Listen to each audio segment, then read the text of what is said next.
Hey guys, it's Peyton, and today I'm going to be talking about some books that I changed my mind about. And this is actually the Nevermind book tag that Reading Infinitely made and tags me in, and I will link their video down below. This tag seemed really fun because it's basically talking about a bunch of books that things changed, and that can be a good or a bad way. So it's an interesting topic, so I thought I would give it a go. So let's go ahead and get into the questions. Question number 1, a book you rated high but have now changed your mind, and /or a book you've rated low and changed your mind. For me, it's gonna be a book that I rated high and I've kind of changed my mind over it. And this is a book that I read in middle school, and I've graduated high school now. So this is a book that I read and was trash for. I thought it was like the best thing to ever exist, and it's basically the Shadow Fall series by C.C. Hunter.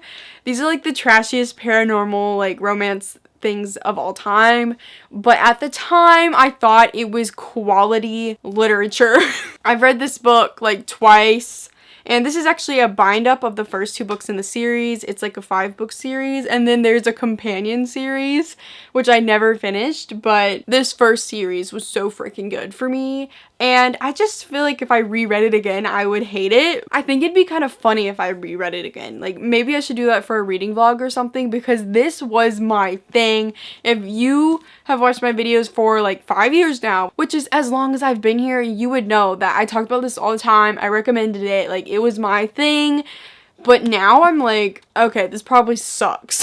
And it's basically about this girl named Kylie, and she can kind of see ghosts and has some sort of supernatural powers, but she doesn't really know what she is.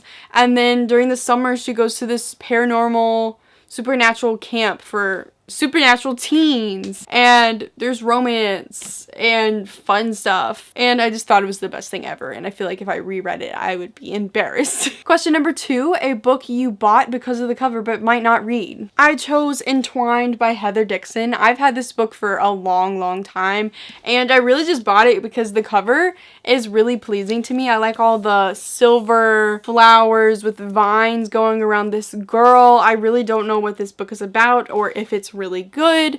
I just remember seeing it around old booktube and being like, yes, I want that book, and I have never read it. Who knows if I will ever actually read it. Let me know if you've read this book and if it's good, because if it is good, like I think I should give it a go, because this book, in my opinion, is just really pretty. I just like the feel and the vibe of the cover, so it would be good if I actually freaking read it, but who knows if that will ever happen. Question number 3 is a book you constantly put on your TBR but can't seem to get to. There's a million of these for me, but the one I chose was Renegades by Marissa Meyer. I literally bought this as soon as it came out a few years ago, and I just still haven't gotten to it. I've loved her Lunar Chronicles series so much, and I just haven't read anything else by her since.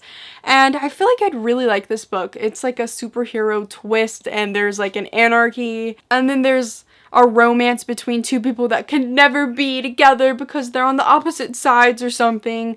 I don't know, I feel like I'd really like this, and I keep saying I'll read it, and then I just never do, and then I used to put it on like TBRs, and then I never did it. This is why my channel doesn't really have TBRs anymore, unless it's for readathons, because I cannot plan a whole month of reading and expect it to work out the way that I thought it was, because I never just do what I say. Like, I'm a mood reader, anything can change with me. But hopefully I will read this eventually, because I know it's really good. Brittany loves it, and I just really want to give it a shot. Question number 4, a hyped book you aren't sure you're interested in. I chose The Gilded Wolves by Roshani Chokshi. I feel like I said that wrong, I'm sorry. I originally was interested in this book, and there was a lot of hype surrounding it, and then like a million really bad reviews came in from people that I feel like I have similar tastes in, and that just like put a bad view on it. So who knows if I will ever give this a go. I think it's similar to Six of Crows because people describe it as like a found family sort of thing. So it's a group of people that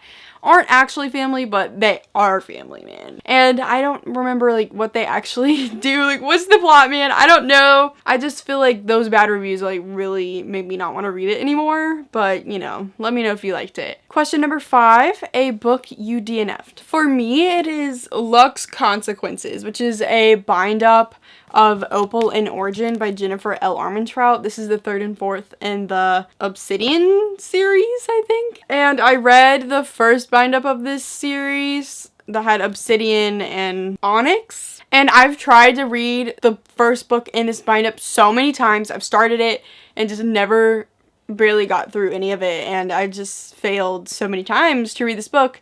And it's just about this paranormal romance between this alien and this girl who loves to read and has this like book blog. They were fun reads to the first two books, but I don't know if I'm ever going to be able to get through the rest of them just because I failed so hard so many times, and obviously something about this book is not very interesting for me. So who knows if I'll ever just like give this away or something. I don't know. Question number 6. A book you were loving until the ending made you think twice, or a book you weren't sure you liked until its epic ending. For me, I chose Again But Better by Christine Riccio for a book that I wasn't really sure if I was loving until the ending happened. At first, this book seemed like just a typical book, you know, a typical YA contemporary. It was fine, and then there was a twist in the end that really grabbed my attention, and that got me going and led me to be able to give this book a 4 stars. I believe that's what I gave it. And I have a whole reading vlog for that if you want to watch it. I had an early arc of it from YALLFest, so I was like one of the first people to read it, and I'm still proud of that. So you can go watch that vlog. I'll put a card wherever the cards go, because I don't know. I don't think this book is absolutely amazing or anything, but I did enjoy it, and I definitely think Christine has a lot of potential for future books, and I just thought the ending really helped out the rest of the book in the end. And this book is about a girl named Shane who is in college, and things just haven't been fun for her. She's barely gone out or anything. So then she does study abroad in Europe, and things get crazy. Question number 7. A series you were loving and then decided to not continue, or a series you weren't sure about but now want to continue. For me, I chose Shadow and Bone by Leigh Bardugo for a series that I was loving and then didn't end up continuing. I read the first 2 books of this trilogy and never read Ruin and Rising, and I've heard that book is not very good anyways, and I don't know if I ever will finish this trilogy because it was good back then for my like 5 years ago Peyton reads time where like I liked everything. But I've always thought these books were not as good as a lot of people think they are. I just didn't feel that they were very great, especially in the romance department. Have never liked that. And all I ever hear about is how she ends up with the most annoying guy ever. So that doesn't make me want to continue that either. And I don't really remember anything about like the plot. So that is great. And the only thing that I would want to like finish this series for is so I could continue on to King of Scars, I think that's what it's called, and it follows the character that we meet in the second book of this trilogy. So that might make me like finish this trilogy finally, but I would have to reread the first 2 to do that because I don't remember anything. So I don't know if I'll ever do that, but it's just definitely not as good as I feel like a lot of people feel like it is, at least for me.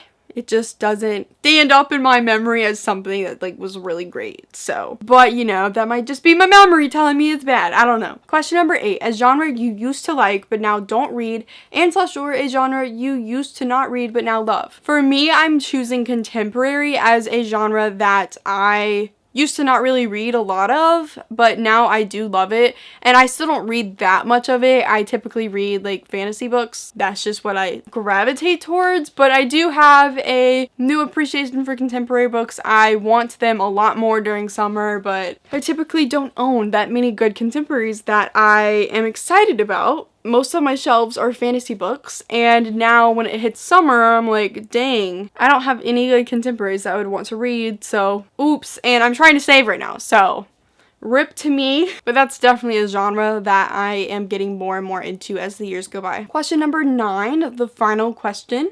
A character you changed your mind about, either good or bad. For me, I'm choosing Severus Snape, and it's just great because I have a freaking pop of him to pull up while I talk about this. He's from the Harry Potter series, if you don't know, and for me, I used to be a bigger fan of him, and I still don't hate him. A lot of people hate his guts and completely like don't want to hear anything about him, and Yeah, that's understandable. He was a bully for Harry for like so long, and it was just really wrong that he always did that. But a lot of people think that he had no type of bravery at all, that he was only a coward, which I also understand. I've always been intrigued by the way he worked for the Order and pretended that he was on Voldemort's side, and I just find it interesting how he was actually able to trick Voldemort that he was on his side. Like, that takes skill, and that has always just really like been cool to me that he was able to trick him like that, and I've just respected that in some sort of way. So like, I think he's a coward in many ways with the way like he handled Harry and his father, but at the same time, like, I think he redeemed himself in a little bit of a way. Like, and J.K. Rowling always pushes like for everybody to love Snape. I don't think she should do it as much as she does. I don't know. What I'm saying is I don't love him as much as I used to. I see a lot more of what is wrong with him. But I still think he had some bravery to, like, trick Voldemort and do all that crap. Like, I'd be too scared to do that. So, I just find him interesting is what I'm saying, but definitely still wasn't a very great man. So, I believe that's it for this tag. I'm gonna tag Brittany from Brittany in Books and A Reader's World to do this tag, because why not? You know, do it, guys, if you want to. And even if I didn't tag you, just go ahead and do it. Like, who cares? Thank you guys so much for watching it. Like this video, comment down below. Have a good day. Please subscribe. Make sure to follow all my social medias, which are linked down below. And go click the bell button, which is right by the subscribe button, which you should have already clicked. And goodbye.